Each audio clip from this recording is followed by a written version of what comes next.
Este arma también terminará buscando esa normativa, ser cada vez más ligera. Es un modelo de finales del siglo XIX, porque en el mundo civil el duelo ya desaparece por completo, pero entre militares del mismo rango, es decir, un teniente no se puede pelear contra un sargento, sobre todo por culpa del sargento, que como es de menor escalafón, se la van a cargar, pero a lo mejor entre dos tenientes sí que se podían pelear. Eso lo vemos, por ejemplo, en la película de los duelistas, o en su libro, en el que estaban muy picados entre ellos, pero hasta que no ascienden de teniente a teniente primero al otro, no se podían pelear.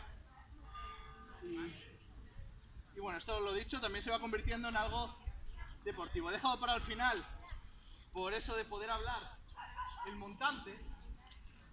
Como veis aquí ya, a nivel histórico, la esgrima real se pierde y ya se convierte del todo a finales del siglo XIX en un deporte. Teníamos a finales de la Edad Media, el Renacimiento, el montante. El montante no es un arma de esgrima, pero sí tiene diversos usos. Es un arma que pesa 4,5 kilos. No es demasiado, es algo menos que una garrafa de agua, pero en movimiento la punta puede llegar a los 400 kilos de potencia, lo que hace que me ría un poco del crossfit. Este arma no estaba pensada para la batalla, sobre todo esta forma flamígera, ondulada que tiene, estaba hecha para levantar las picas. Antes se decía mucho que para romperlas, pero lo he probado y la verdad que es muy difícil partir varias picas, es decir, lanzas de hasta 6 u 8 metros. Con esto es simplemente levantar para crear un túnel y que tus compañeros puedan pasar. A estos tíos se les llamaba doble paga, porque si sobrevivían cobraban el doble, más que nada porque cuando veían a un tío, por norma general un poco loco, con una de estas, hablamos del siglo XVI, siglo XVII, y había arcabuces y esas cosas y todos iban a apuntar para él. Aquí en España tenemos el ejemplo de Sansón de Extremadura, que es uno de los personajes en los que se basó George R. Martin para definir a la montaña de Juego de Tronos, que era un tío muy grande con una de estas espadas. Para que os hagáis la idea, es un tío que por un no hay huevos robó la pila bautismal de la ciudad de Cáceres.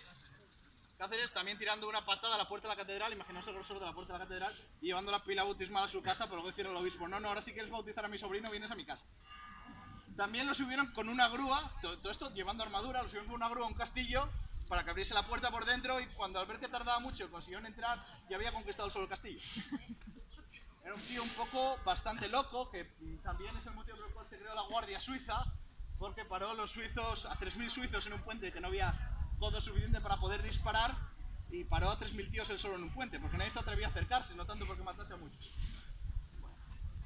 Ahora, en esgrima, ¿por qué se utiliza? Por un lado, pensad que hasta el siglo XIX no existen las caretas. La gente se pelea, lo que hablábamos antes. La gente se empieza a pelear, se empieza a calentar. Aunque paremos a saludar entre tocado y tocado, oye, es que me ha saltado un ojo. Va, igual me caliento un poco. Entonces, ya vemos hoy en día en un combate de boxeo, de taekwondo y demás, que cuando se mete el árbitro a separar, todavía chupa alguna. Imaginaos con una espada. Entonces, básicamente, esto se utiliza para separar. Se convierte en símbolo de los maestros de armas, y es el motivo por el cual veremos así representado a San Pablo por su pasado militar, que por supuesto que el cuadro es del siglo XVI, no del siglo I, que es la que pertenece a este personaje. Y se convierte en también símbolo de los maestros, llegando a que las salas de armas españolas, que era sobre todo donde más se daba esto, tenían montantes de préstamo para cuando venía de visita un maestro de otra sala. Yo sobre todo creo que también porque yo ahora mismo a la hora de hablar me hace estar muy cómodo, ¿vale? Me llega a la altura justa aquí para apoyarme y me hace estar cómodo.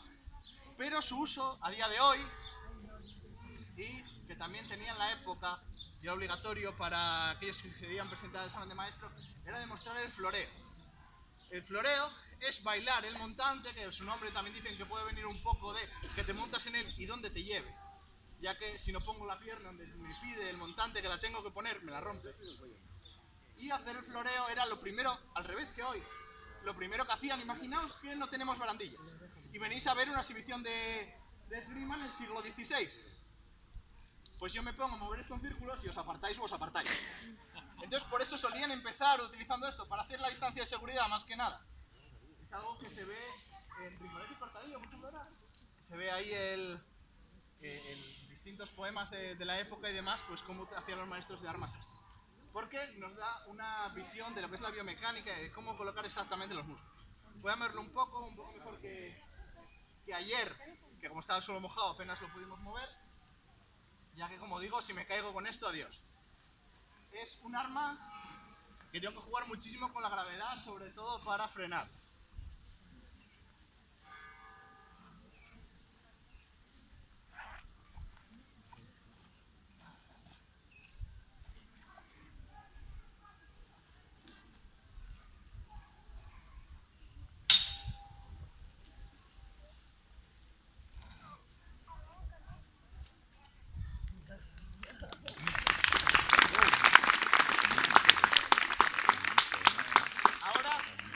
Hacéis a la idea de por qué esos 3000 no se atrevieron a acercarse mucho en el puente, ¿no? Claro que no es solía dar mucho en las batallas el quedarse rodeado con una de estas, pero sin armas de fuego, la velocidad de cosas es muy difícil aguantarlo. También decir que este modelo en concreto, esta guarnición de fundición de bronce y demás, es un arma de parada, de desfile. No está hecho para combatir, aunque sí puede aguantar, porque uno normal pesaría en torno a 1,5 kilos menos. Pero es que como para animal no me gana nadie, lo utilizo aunque reviente. Debería llevar uno de 2,5 kilos, 3 kilos, y este, como digo, ronda casi ya los 5. Y bueno, como justo antes había explicado lo que era la evolución desde por qué nace esto, a épocas ya alto medievales, vikingos, el rey Pelayo y demás, a finales del siglo XIX, donde ya se convierte en esgrima deportiva, es un poco nuestro campo de acción. Ya veis que tiene su parte teórica, su parte de estudio, y al final lo único que hacemos es aprender historia, pero a través de la espada, que también, aunque haya sido el único objeto creado por el hombre, que su única función es matar, por ejemplo un hacha puede servir para cortar leña o un martillo para hacer clavos, pero la espada solo sirve para esto. Y precisamente ese significado tan agresivo puede darnos precisamente ese romanticismo del que hablábamos antes, que hace que aquí en el Festival Celsius, mejor que en ningún otro sitio, tenga cabida ese romanticismo que nos ha dado géneros como el de capa y espada o la fantasía medieval. Y por eso aprendemos historia con una espada en la mano. Somos la Escuela Asturiana de Esgrima Antigua. Ahora vamos a tener talleres para adultos y para niños. Según el número de niños o el número de adultos que haya, haremos uno antes o después. Y bueno, perdonad, muchísimas gracias por haber aguantado algunos al sol el tostón que he soltado, porque hoy me he enrollado bastante. Pero como ayer no pudimos hacer, ya que a cambio no hemos podido saltar muchos al estar pocos, pues bueno, compensarlo también con más tostón teórico. Muchas gracias.